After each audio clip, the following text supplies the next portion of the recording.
Excellent. Now we're live to the world. So whether you're listening in the morning, afternoon, evening, you're welcome, very welcome to my Mindful Leadership podcast. And I have a really special guest today, and I'm uber excited to speak with him. And he's touched so many people throughout the world. And most recently, I interviewed a guy called Chris Brindley, who also in fond memories spoke about Jack Black and his exceptional tools. And ironically enough, I was on a course last year and the facilitator, she was saying, oh, these tools are excellent. And she mentioned yourself, Jack Black, as well. And it's awesome. It's just amazing how connected you've been to and inspired lots and lots of people. So just a little bit about you. I think now it's about your last year was your 30th year on MindStore, which is absolutely incredible. Like you coach and facilitate throughout the world. You keynote in Ireland, US, and around the globe. Lots and lots of places. Lots more places that you'll probably tell me about a little bit at one stage. You have an app which is I've been using for. I probably used about 30 times. It's mindstore.com, and he has a phenomenal app. It's an investment, but it's an investment for life, and I've used it again and again. So without further ado, thank you very much, Jack, for coming on this podcast. Well, thank you, Jason. That's very kind of you to ask me. I appreciate it. Thank you. So one of the main questions I'd love to ask you is if you could take me back to when you started and what got you on this journey from 30 years, and then we're fast forward to where you are today. Well, I got into this work over 30 years ago when three people, each of them 39 years old, not connected to one another, but were massive in my life, dropped down dead within a fortnight. One had a heart attack, one had a stroke, and one had a brain tumor that did something in his brain and it took him out. And you would never have thought any of these people were going to die the day before they did. Mm-hmm. This was sudden deaths. But it was the west of Scotland, and back then, and still to this day, one of the world's best places in the world to die prematurely at the top of the league.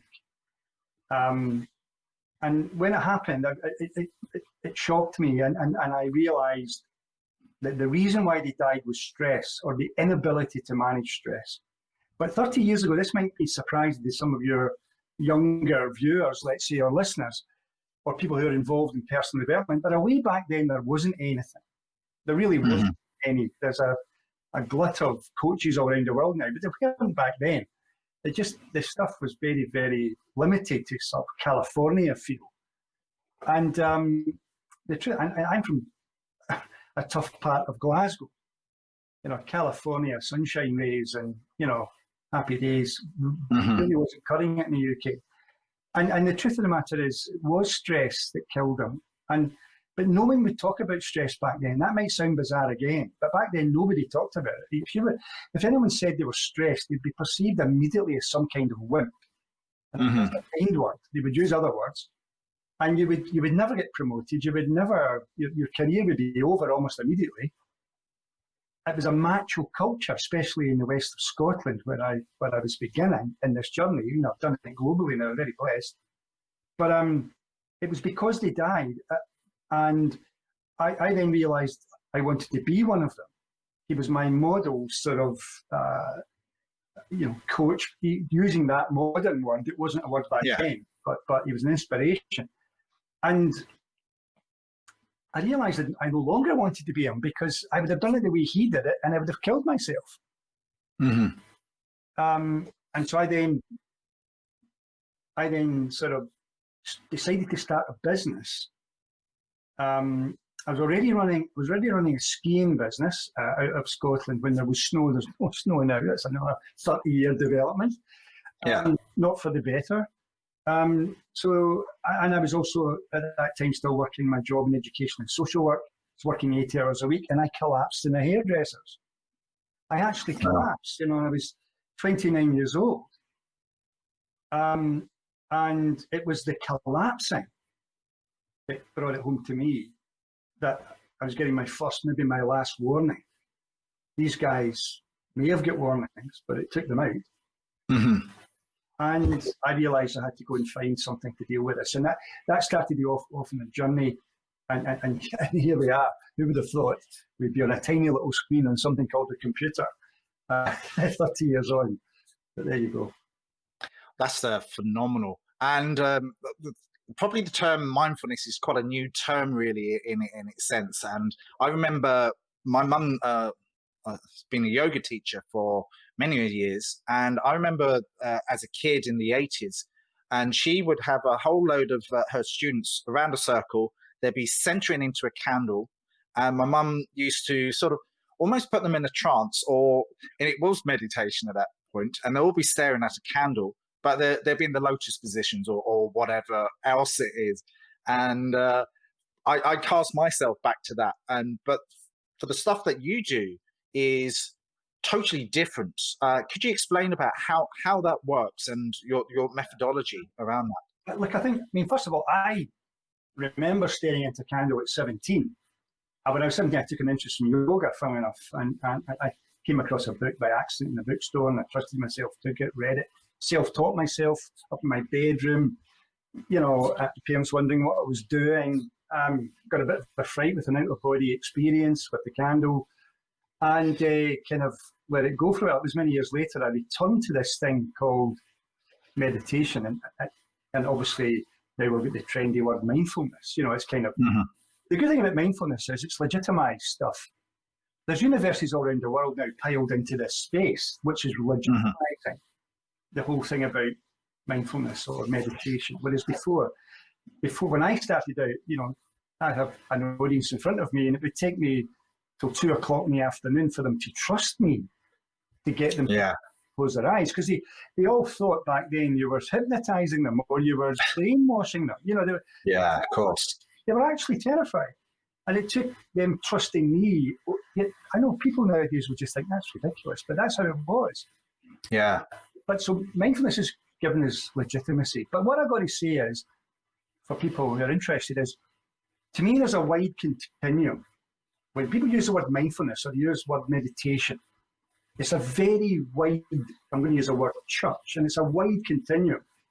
And at one end of it, there is the now emerging science, where, to use a word, big left brainers have entered in, wondering, well, what happens when people meditate or use mindfulness? What's going on in the neurology? What's happening with the various parts of the brain? And of course, they're fascinated by it, and they're legitimizing it because, well, we need scientists to legitimize things, or why do we? But half the time, some of them are an embarrassment to the profession. The truth is that there is that science, which is good. And then, of course, historically, and your mother and myself and others who do yoga thing, well, there's been the gurus who have been playing around in this space for thousands of years. Yeah, of course. From a spiritual point of view. So there's a continuum. There's a spiritual, there's a science. And anywhere in between people can find themselves. On the other hand, there is what I would call passive meditation. And passive meditation is where people, for example, use a mantra. Yeah. And some people get all caught up in it's got to be a really holy mantra, and it's got to come from some historic place in the middle of wherever, God knows. The truth is, you can use Barcelona as a mantra. It's a fantastic mantra, especially if somebody wants to buy a flat in Barcelona once COVID's over. Barcelona. I mean, I've used all kinds of mantras for my clients, depending on what the focus would be. The thing about mantras is repetition. And the little space between each repetition, you can get into that space, magic happens. But that's passive. What I've taught for 30 years is dynamic, or if you like, active meditation, where we get into the same levels of consciousness because we tested the electroencephalographs. The desire is to make connection to what I would call source. Again, the spiritual guys, that just makes sense, the universe and all that. Scientists, well, we're doing some unique scientific research ourselves with my black hole hat on, where I consult. And, we're talking to, particularly university, who's fascinated with what we're doing. But I've been doing it for 30 years. But the truth is, when you do dynamic meditation or active meditation, you make this connection, and then you can use it. Yeah. To change your immediate future, your medium to long-term future, and of course, we can do extraordinary things to influence matter.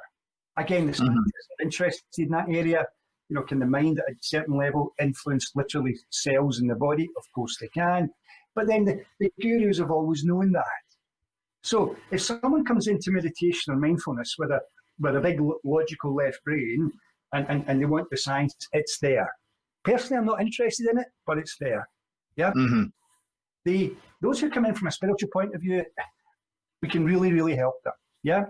But the point is, anywhere in between, you can be excited, feel at home, find a safe place, and then develop yourself. And I see my whole thing's the dynamic active stuff, and to use basic electroencephalography. We're talking about the left and right brain hemisphere, the logical brain, more sort of wide awake, going about your day sort of thing, not meditation. Get into a meditative state, accessing both brains, more of a right brain thing. So I've been pushing whole brain thinking and development for 30 years with my own unique tools and techniques. Yeah, and they are unique, and they like, I use them all the time. I find them absolutely incredible. And when I get stuck, I go back onto your 30-day program in my head, and I start again, and it works every single time. And I see myself developing all the way through it. And I go, I get a sort of an anchor point about day 20, and it's just like phenomenal for me. And I really love that. And I've used the other tools as well, which is incredible. I've been looking into the states of neuroscience quite recently, and having a look at the brain scans that I haven't produced, but other people have produced. And there is a direct correlation, as you've probably seen as well, in highlighting different areas of the brain when in a meditative or an alpha theta state. And you can see the changes in it. It's absolutely fascinating. And as you say, science have actually caught up with where we are now. Where do you think? I would say they're catching up. I mean, I was working with, just last week, for 3 days with my colleague Phil Holmes. We were working with a world leader in the field, global sales team. Okay. Yeah. 56 people. Big left brainers as well, engineers, scientists, and marketing people and so on. Big balance of left and right. And we did something that science, if I told you what we did, you wouldn't believe me. And the science would go, oh, rubbish. Yeah. But we've been doing it for 30 years. And science hasn't anywhere near that space yet. So science is doing, as I say, what science has done is legitimized. Yeah, you're right. For left brainers, it gives them security. Oh, this must be okay. But sometimes the left brainers limit themselves when they come into meditation or into mindfulness. The idea of sitting with a candle with your mother would just freak some of them out. Yeah. I think, yeah, it is. And probably when I was younger, it was, I knew my mum was into some sort of yoga. I can't remember the name of the yoga so that she was in, but she had a really good calming voice, which put people into a really nice space. However, the audience saw it, they just saw it as yoga and staring into the candle. So, but as we know now, it's a little bit more a meditative state. How do you see and perceive sort of leaders out there at the moment in these sort of funny times that we have at the moment? I'm trying to rephrase the language here because it is funny, the different times that we're in. How do you perceive them, and how do you think what you have can actually enable them to sort of be a little bit more sort of relaxed or open-minded or whatever to what they have to deal with on a day-to-day basis? So I think there's never been a better time in my 30 years or so of working in this space for people to begin to realize how important this meditation mindfulness thing is, whether it's passive or it's active. really, really fundamentally important. And also, let's see, what I teach, my stuff is based on 4 or 5, maybe now 6 characteristics of excellence. You know, I started with 4, I evolved into 5, and now I'm evolving into 6 characteristics. Mm-hmm. It's now 6. It started with 4, but they're still relevant. The first thing is leaders have got to manage their stress, and it's like incredibly stressful time. The pressures on people, the changing business dynamic, it's massive. Or for political leaders or for team leaders in any setting, whether it's in the health service, in social services, right through to obviously commercial. It's massive. So managing stress is critical. That's one reason to learn to meditate. Yeah. Second characteristic is, look, you've got to have a positive mental attitude, an unshakable positive mental attitude. You know, being positive in front of your trips, but negatively behind the scene. Absolutely, yesterday's model. Mm-hmm. The negativity has got to go. Third characteristic is, again, if ever we need it, we need futurists. We need people that can see futures that are inspiring for their teams, for the people that follow them, the people they lead. And there's far too many leaders who actually don't have any vision of the future. And the reason they don't is because the left logical brain is running the show. We're needing creative, intuitive, imaginative men and women to show up now and create futures that we can all get our heads around. Not getting back into past, and some of the leaders right now are pathetic. It's embarrassing. They should gets to 2020 and there's still these old-fashioned, I'm going to say it, men. Yeah. Suits. Where's the women? Where's the women? Where's the diversity? Where is the creativity, innovation, fantastic ideas of future? That's what we need. And you get that from people who understand. My third characteristic is you've got to be a futurist, and a futurist sets goals, but not in their left brain. Not those realistic, achievable, smart, nonsense goals. And anybody still teaching that needs to take themselves out and realign themselves. That has never worked and never will work. The men and women who've inspired us throughout history set goals that were always impossible. You mentioned Richard Branson to me. Yeah. You know, when I was working with his train company, Virgin Trains, I got to work with one of the people who actually was in the group of 8 people after they achieved something awesome, senior management. So it's a Friday afternoon. He apparently gets a couple of polystyrene beakers, or about 8 of them, out of the vending machine. And he's got a bottle of champagne, and they're going to celebrate, and they have a glass of champagne. Well, why wouldn't you on a Friday? Everybody should. Yeah. We'll have the equivalent. Let's just celebrate. We've got to yet another Friday. But they've had a massive success. And then he turns to them and he says, what will we do next? And one of them says, why don't we start an airline? And you got to hear this, 8 weeks later, the first plane takes off. That's right, yeah. I mean, that's the kind of leaders we're talking about. Yeah. Who don't say, and if your boss is saying this when somebody comes up and, oh, we can't do that. Or the answer to any idea coming to the team is no. And that's what's going on right now. People are using COVID as a no rather than a yes. COVID is supplying us with phenomenal opportunities. People with positive mental attitude are looking at COVID going, fantastic. Because we know who's dying, and the science is there, but then you've got to go look for the science, not the science that's represented to you. A vested interest. Go and find the real science. So we could have predicted who would die, and they have. But maybe there's enough. Maybe enough of them's gone now. Isn't it interesting that we're increasing the numbers all over the world again, but the people aren't dying? I mean, come on. Somebody asked the questions why. So the point is, if you get positive visionaries, they're going, come on, let's take this and change our world for the better. By the way, they will. They'll bubble up to the top, because those guys in suits, their day is over. People have seen through it now, and they haven't got a clue. But there are extraordinary entrepreneurial men and women and people, team leaders and stuff all over the world. They will come to the fore now.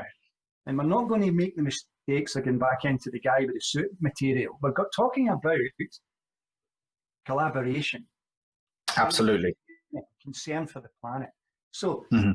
but the goal setting is going to be done in the right brain, not the left. You should, Everybody listen to this. You should be driven with a passion for a goal that you have no idea how you're going to achieve in the beginning. Haven't got a clue how you're going to get there. When that lady said to him, "Oh, why don't we start an airline?" Branson didn't say, "Oh no." He thought, "Wow," but he didn't. They didn't know how. Yeah. Nobody asked the question, "How are we going to do that?" It's pathetic. The question you got to ask is why. Yeah. Why are we going to do this? Why are we going to change the world? So you need to be positive. You need to be manage your energy, stress management. You need to be a futurist with a passion for something that inspires you to do something, be something, or have something. And then you need both brain hemispheres. I've suggested that already. The geniuses use both brains. We were all sucked into education when the left brain became dominant. Yeah, that's right. Yeah. Passionate companies that have inspired us over. You're talking about business for a moment again.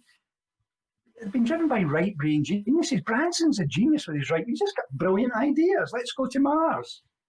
But he needs left brains to help. I mean, that probably doesn't have a left brain. But I remember famously, people have heard of, I'm just thinking a high street store that sold clothes and furnishings. Oh, Jim. It's a woman's name. Oh, God, what's her name? Oh.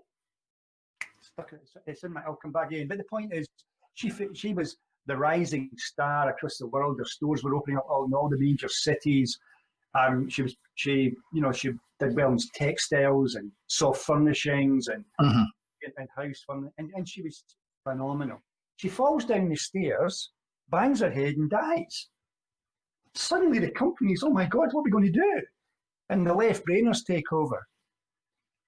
The accountants. Yeah. Where is that company now? It just went from being world class, slowly but surely drifting down because no vision. I was going to say, actually, while you were saying that, I was just thinking of Walt Disney, and I watched a documentary of him a few years, I think it was last year, actually. And for him, he was just constantly reimagining. And was it 1940 or whenever it was, he came up with the idea, I'm going to create a world, and it's going to have Disney, it's going to have characters dressed up in suits, and it's going to have a kingdom, and it's going to have this, that, and the other. And all of that came out of his creative brain. And at that particular time, even before that, the designs that he did on cartoons and that was just legendary and absolutely wonderful. And I seem to remember we spoke about this before, a book that was created probably about 100 years ago, Think Rich, Grow Rich. And legendary book. And I think it was in chapter 3 or chapter 4, where he went around and he spoke to all of the people to find out exactly what they did to have that creative zone, and how they came up with all of these wonderful ideas and incredible places. But the question back to you, Jack, is your creative zone, and how do you utilize it? I know you're an expert in this area, so I probably know the answer already, but but before we do, can I just get, the shop was Laura Ashley, and I think the book you're talking about is Think and Grow Rich by Napoleon Hill. No, Think and Grow Rich by Napoleon. Yeah, fantastic. Just to quickly summarize again, because I wouldn't want people to miss this. Got to manage your stress, got to be positive, got to be a futurist. Right brain goal setting, not left brain. Use both brain hemispheres. The fifth characteristic is manage your emotions. Everybody should go and look for thought field therapy, TFT or EFT. So you've got a bunch of tools, like your body's a computer. You use the keyboards to manage your emotions. Fantastic. But the sixth is only appearing now because of COVID primarily. You see, the people who are dying with COVID have got metabolic syndrome. They're dying because the metabolism has let them down. And the media's not going to tell you that because it threatens the food industry and it threatens pharmaceuticals and all of that, but that's the fact. The people are dying And if people should go and find out about metabolic health. So the sixth characteristic is the people are going to make the difference going forward, because COVID is it's not the first, it's 19th, but there's waves of them coming. It's going to live in a world where these things are going to be there. To survive, you've got to be metabolically healthy. Whether you're 30 or 90, and people are going to have to find ways of dealing with that. But that's that. In terms of my own creativity and innovation, it's constantly meditating. It means do you get up in the morning and brush your teeth? Of course you do. Do you get up in the morning and wash yourself? Of course you do. Do you have a shower? Probably. Yes, you do. Well, do you get up and meditate? And so when it comes to decision making, or when it comes to thinking about the day's activity, or a Sunday at some point thinking about Monday, Tuesday, Wednesday, if you're working the normal 5-day week, at some point you need to go into this alpha theta state, foundation I like to call it, or force, or level, you can use different words, or the alpha level is a very good term, and having an inner dialogue with your intelligence, or your connection to source, or imaginary coaches. Because the great thing about Think and Grow Rich, going back to Napoleon Hill, he found in his interview of Andrew Carnegie in 1908, which set him off in the 20 years of research for that book, that Carnegie, who was the richest guy that ever lived still, Carnegie told him that the secret was to have these imaginary conversations in a meditative state. He didn't know about meditation, he just described it, and it was a meditative state. So my creativity comes from knowing if I got a session with a client like this afternoon, which I have, and one this evening, which I have, I'm not going to be arrogant enough to think, even 30 years old, Jack Black knows all this stuff, he's all these great tools, therefore Jack Black just shows up. No, got to build in with dignity the meditation and the connection and the mental rehearsal and listening to your inner voice, to then know how to make sure you show up 100% performance, rather than, again, a lot of people listen to that. I've met, I've been at the back of the stage in the green rooms before going on to big people strutting about with their egos, and what's that all about? And then you just go on as if that's what they do.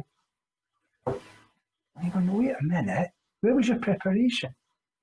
How did you connect to the audience? Well, it's 2020 and people still think they don't need to meditate. It's bizarre.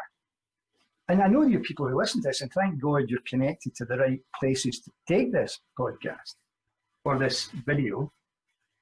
We're presumably teaching to the converted here. But a lot of people in this space don't practice what they preach. And they become an embarrassment to all of them. I've seen them come and go. I've seen them even rip off my methodologies and attempt to teach my stuff. They come and go, these people, because they really don't get it.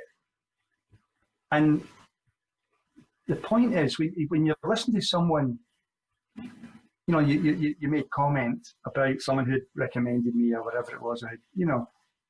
It's because they got it. They didn't just need to collect yet another course. They've done they do the stuff. They meditate. And that's what people listening, the creativity, the innovation, this might surprise people, doesn't come from you. It doesn't come from me. It comes from the source. And the source, well, if your left brain says, but my source is just my intelligence, fine. If your right brain says, oh no, the source is my guru, or oh no, it's my divine person, fantastic. Whatever, again, white church, whatever suits you, that's fine. But absolutely.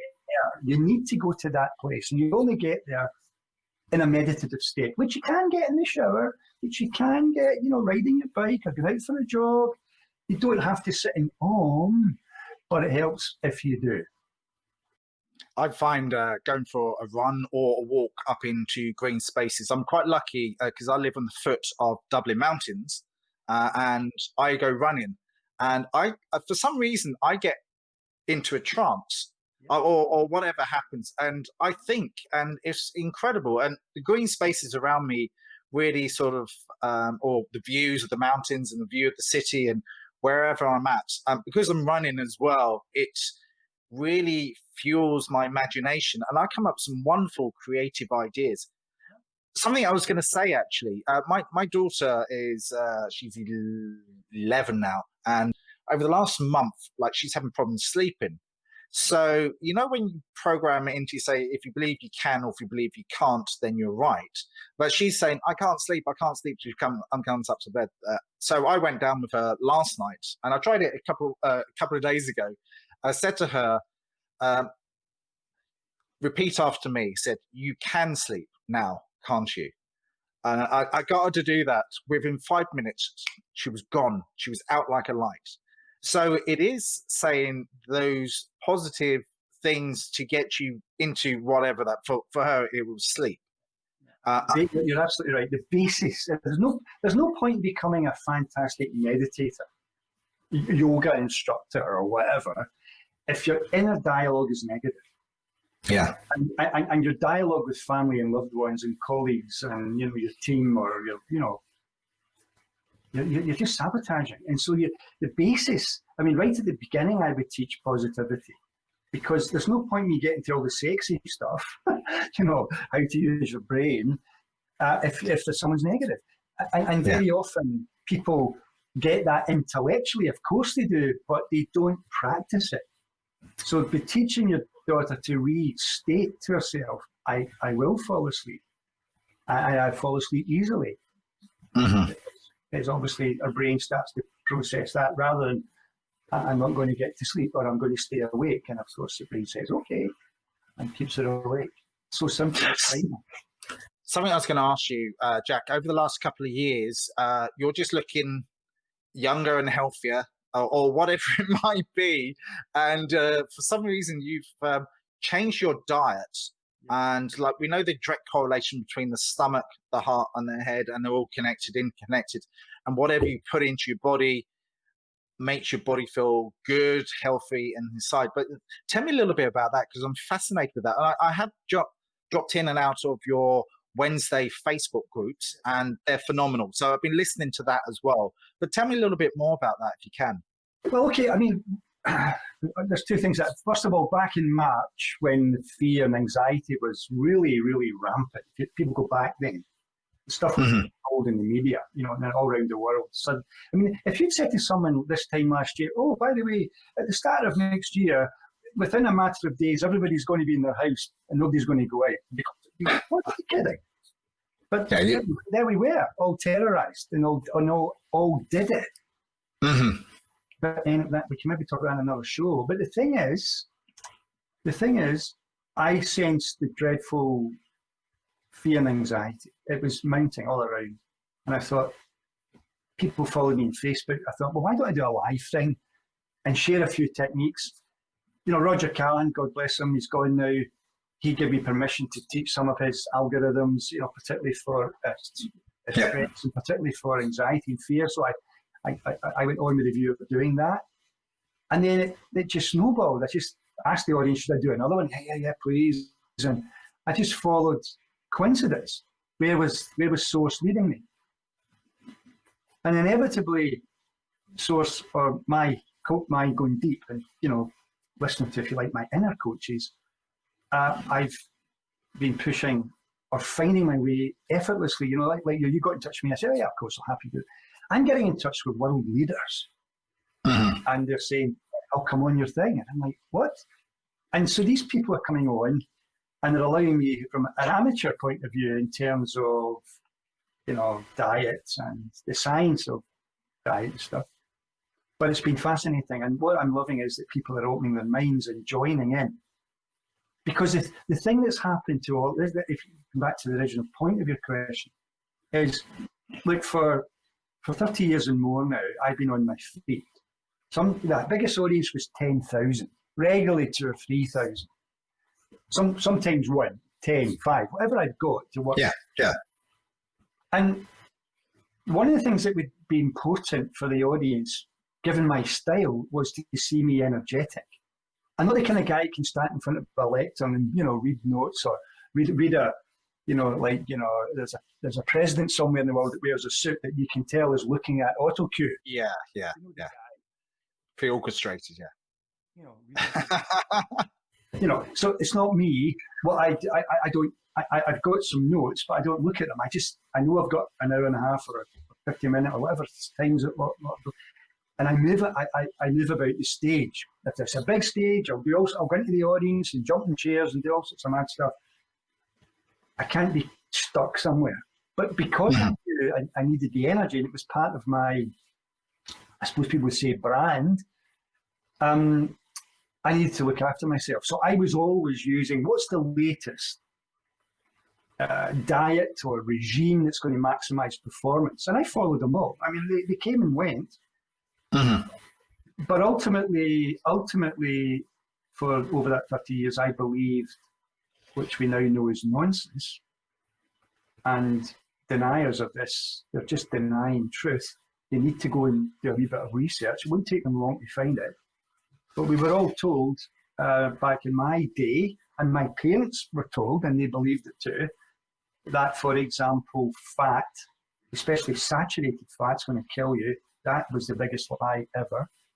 We should be eating whole grains, lots of fruit and vegetables. Maybe have a Mediterranean type diet. Which would be good. But of course, the emphasis was increasingly on that particularly red meat was bad for us. Blah blah blah. We should be doing lots of exercise. And of course, what you see in the world that believed all that, 50 years on now, illness has just got worse and worse and worse, and we have a serious obesity. And so when you look at so I've been through the various things, I did all the different trendy diets. Would they give me the energy? Some of them did, some of them didn't. Yeah. Fortunately, because I believed in that, I was still eating whole grains, and I was using vegetable oils and stuff we now know are poisons. And was scared stiff of saturated fat, which I now eat all the time, because science has now proved all that wrong. Science anywhere that says cholesterol is bad for your heart, or that eating, they've tried to prove that. They spent billions attempting to prove that very bad theory. They've never proved it yet. Yet the food industry loved it because that allowed them to get away with murder. Literally. Yeah, they do, yeah. So I've got this open mind. And because I've got this open mind, I'm prepared to follow coincidence. So I come across something. I go, okay, let's have a look at that. So I'm getting on a flight in New York to head back home. I go to the bookstore, in the airport, and I'm thinking, I need a book for the flight, just because I might not want to go to sleep quite right away. I might want to just read something. And I'm looking about, and there was a book there called Wheat Belly. Okay. I mean, Wheat Belly, you've got to read that book, guys. And then comes Grain Brain. I was going to mention that one. Yeah. Read that book. And then comes Keto Clarity. The guy who co-wrote that, I was interviewing the other. He was on my Wednesday night thing just this very week past. Dr. Eric Westman is a giant of a man. People need to know about low carb lifestyles. You need to be aware of, and you can do that. It's a wide church. You can do it as a vegan. You can do it as a carnivore. Anywhere in between. But you need to know about it. And if you're going to reject it, you need to know why you're rejecting. And you need to be that on safe ground. But if you're going to still think you need whole grains, and you need to be low fat with whole grains, and you got to go in the gym and keep knocking your pan in. Yeah. Come on, it's never worked for you, and you've got to go on a diet. Well, this isn't a diet; it's a lifestyle. I'm not depriving myself of anything. I'm just eating differently. Yeah. I think that's all it is. A guy that I interviewed last week, a guy called Terry Small, he calls himself the brain guy, but he talks about if it's rich in color, like meaning vegetables, like your blueberries and the rich color vegetables that you can see around you. But when I interviewed him, I knew him about 4 or 5 years ago. He went through a whole thing of the stuff that's really good for the brain. And he went through all the normal stuff to go, oh yeah, broccoli, blueberries, and all of that. But the top food that you should eat for your brain that he said, and was twice as high in, I can't remember the nutrients for activating the brain or whatever it was, is prunes, which really shocked me actually. It said obviously if you eat too many of them, they do the a different effect on your body, but it said for the brain and the brain chemicals and all that, prunes, if you eat two or three of those prunes again, they're really hugely rich in the right sort of nutrients for you, which surprised me actually. But I suppose going back to my grandparents that used to have a big jar of them. Can I just say something about prunes? I mean, if you think about a prune, it kind of looks like a brain. Yeah. That might be a sign. But whilst it's good for your brain, it might not be good for other things. Yeah. If you want to, I mean, from what the research I'm reading to, what I would suggest might be really good for your brain is to eat grain. Now, a lot of people are not going to like that. Mm-hmm. But, you know, if you've got kidney challenges, eat kidneys. If you've got liver challenges, eat liver. Heart, eat heart. Okay. That might surprise people, but you see, I've been vegan and vegetarian, now I'm towards carnivore. And I'll probably come back again, have a go at vegan again, but all within a range of low carb. So that I think if you can open your mind and not get caught up in dogma and not go into science with a predetermined view of what it should be, mm-hmm. and look at the long-term implications of food stuff. I mean, people who are probably watching this are probably still going to cook tonight with the vegetable oil, the sunflower oil, think, well, this is really healthy. Yeah, it's not going to kill you tonight, but over 10, 15, 20, 30 years, it is going to kill you. And it has. Millions of people's lives believing in that nonsense. I'm a big believer in turmeric. That's because I'm openly minded about, okay, let's have a look at the science. Not just the science that's the Neil and Cindy's pushing, but the wider scope. The scientists that are not being listened to. That's where they go. How come all these really good scientists aren't being listened to? And then you find that the scientists that are being listened to are sponsored by vested interests through the industry. Absolutely, yeah. Yeah, it's... Pharmaceutical companies have been, and food industry have been my big clients over the years. But I don't blame them for, wanting to influence stuff. That's what they do. It's a commercial world. But you're foolish if you just listen to that science. You need to find out, well, what about the other guys? What are they saying? What are they saying about COVID? What are they saying about... As one of my interviewees on my Wednesday night thing said very early on, I beg to differ. Mm-hmm. Tons of scientists begging to differ. I know that's the bigger companies do sponsor the surveys and everything else, and you go, well, hang on a minute. There's you're sponsoring this is a little bit.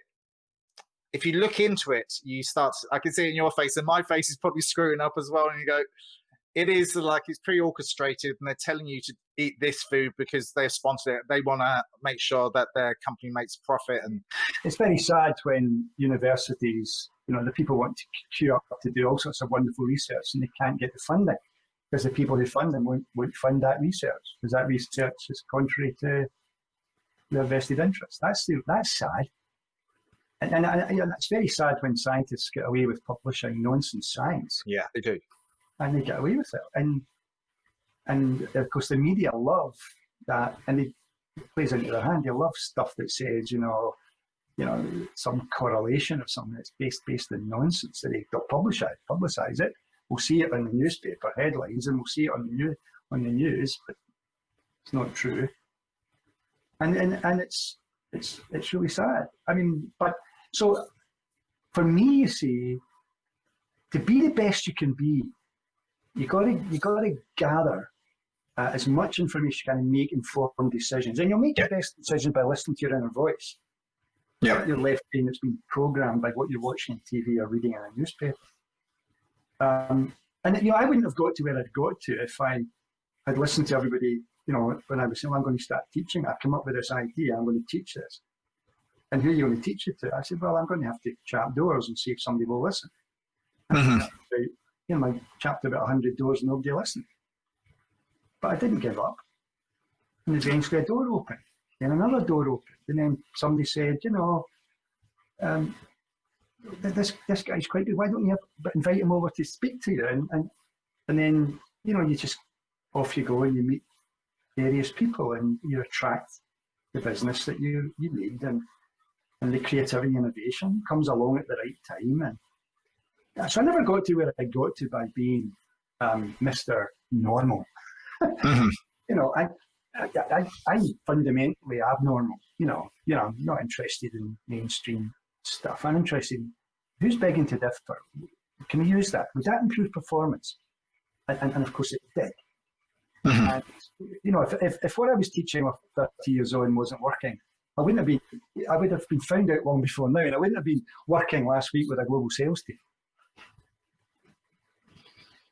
I actually remembered, I was so impressed with what you were doing. I actually paid for my wife to come on one of your courses when it was in Dublin. And she agreed with it, all of it. She went, that was absolutely phenomenal. And she came away sort of enlightened.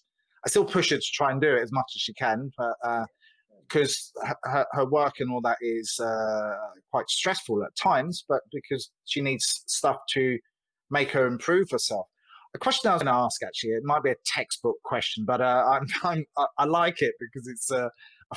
I was watching. You remember that movie Limitless, where they had this pill and then the brain went super powerful. There was something else quite recently, another Netflix program I was watching. But what they did was they had these special pills that they designed, wherever they designed it. They twisted it, put it in the mouth, and then they became superhuman. But it was only down to their own.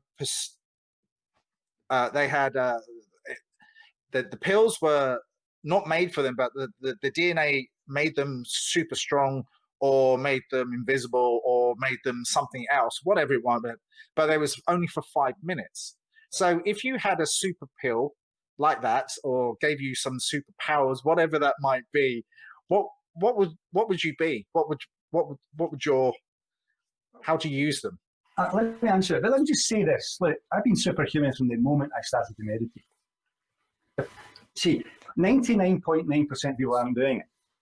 Yeah, those of us who are doing it, those of us who are to use words we like to use, programming meetings, programming games, getting into opposite, listening to our coaches, making better decisions. We are superhuman by comparison to the ordinary Joe and Josephine normal.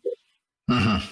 And they've got all the negativity and all the fears, and they talk themselves out of things. And well, we're totally superhuman. But I take the point. So I suppose because I've been so superhuman, I've never thought of this question. But I like, look, if I could have a superhuman thing, I'd love to be able to fly. Yeah, absolutely. That flying thing. Not in. Well, let's not be negative. I don't think in my lifetime, but there will come a point when we'll just be able to transfer ourselves to anywhere. Yeah. I mean, I do advanced stuff with the mind where we do transfer and we get information. So at least we know our consciousness can go there. But could our body go there? So we've done distance viewing thing with amazing results. And we were doing a bit of that last week, and I've done some really cool things with hotel. People come to hotels to do courses where we do distance viewing. It's phenomenal. So our consciousness can go. We can be absolutely accurate that we're there. It'd be great if our bodies could go there. So I suppose my superhuman thing would be to fly. And whether I want to go instantly or I want to go in slow motion to enjoy it, fantastic. I've always had those dreams in my head that I can fly. And I think we all have, yeah. But I think when I was younger, I couldn't fly, but I'd get up and just keep dropping and get up and keep dropping. And but now I've actually learned how to fly in my head, and it's quite phenomenal that I can actually sort of interrupt that, because I probably learned from the likes of you and lots of others that you can change your thoughts at any given time, and I find that fascinating.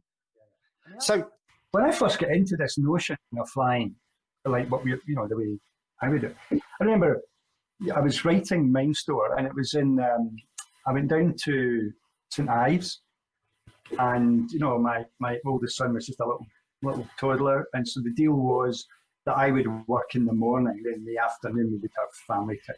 And, my Hmm. do the shopping or whatever and take them a little walk. And I could just stay in and write. And then we could go out.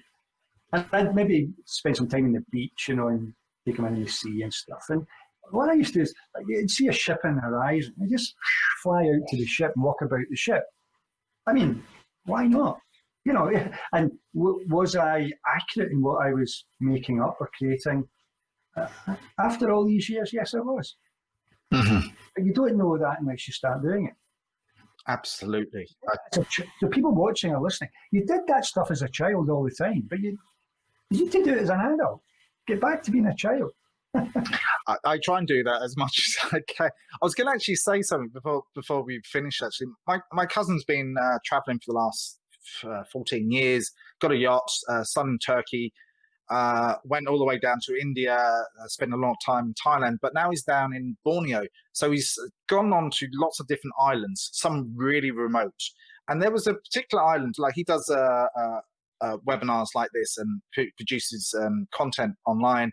But he went to a particular island, and there was one person on this island, and he was the only person on there. But my cousin interviewed him, and he said he was the happiest man alive, and it was just phenomenal. He would sell stuff to the yachties and all of that come in visit him, like whatever. But he was just saying he couldn't believe that he was the happiest person alive. He had no interaction, very little, with the outside world, but he was just smiling constantly, and no interactions from digital stuff like we have now and internet and broadband. But he was just so content in his own skin. And I think that's something that I'd love to aspire to, and lots of thousands of other people should get to his level. He had nothing around him, and just a shed to live in and a bench to and living off Mother Nature and all of that around. For me, I was just fascinated by that, and that really sort of take a step back and about how life can be quite easy sometimes if you make it easy. And that was really phenomenal. So Jack, thank you very much again for taking your precious time for this. How can people find out about you? Well, that's very kind of you. If you go to blackhome.com, so that's black, HOLME.com, you can find out what we're doing in the consultancy. MindStore.com is my original site. If you're interested in coaching and like, you can get in touch. The thing is, I'm on Facebook at Jack MindStore. My YouTube channel is Jack Black MindStore, where you can go back and see some of these things I've been doing on the Wednesday nights. This coming Wednesday night is a journalist I'm interviewing tonight from British Columbia. She co-wrote a book called Bio Diet. Okay. Looking forward to So that would be the 26th of August. Yeah, this Wednesday night it'll go out at 7 o'clock. Yeah. And then it comes out the next day. And what I do is it's kind of, I top and tail them, so I have a little chat with the audience, and then I let them see my laptop through my phone. But they can then get it properly next day. Yeah.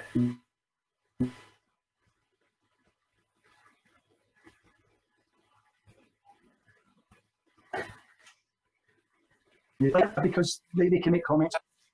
So, so anyone's welcome to come and join me there. If they occasionally on Twitter, Jack MindStore, and I'm on LinkedIn, but I don't do a lot there. So thanks for that.